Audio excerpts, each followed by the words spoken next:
Нұрсұлтан Назарбаев 1940 жылы 6 шілдеде Алматы облысының Қарасай ауданы қарасты Шамылған ауылында Үшқоңыр жайлауында Әбіш пен Әлжан Назарбаевтардың шаңырағында дүниеге келді.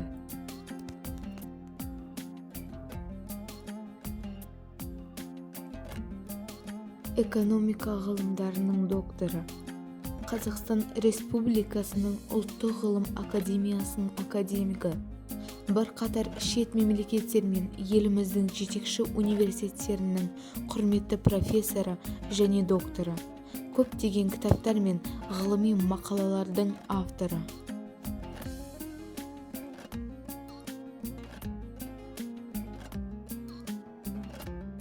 Нұрсұлтан Әбішұлы Назарбаев еңбек жолын 1960-1969 жылдары Теміртау қаласындағы Қарағанды металлургия комбинатында жұмыс жасаудан бастады.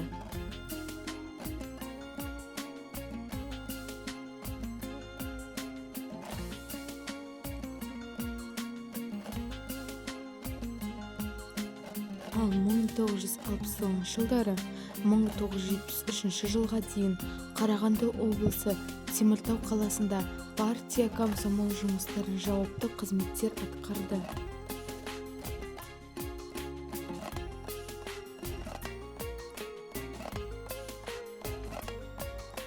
Мың 1991 жылы 1 желтоқсанда тұңғыш рет Қазақстан Республикасының президенті болып сайланады.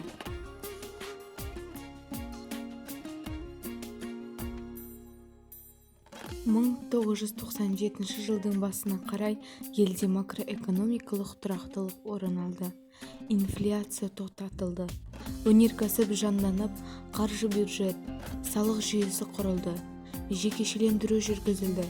Зейнетақы жинақтау жүйесі дүниеге келді. Тұрғын үй коммуналдық шаруашылығын реформалау жүзеге асты.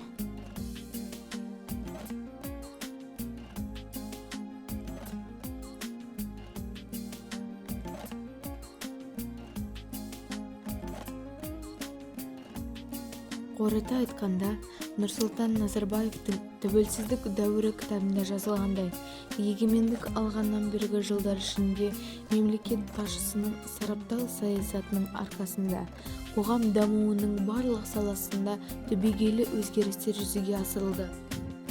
Соның ішінде мәңгілік ел, жалпы ұлттық идеясының қалыптасу барысында жастарды жаңа қазақстандық патриотизм рухында тәрбиелеудің тиімді жүйесі мен құрылымы жасалып іске қосылды.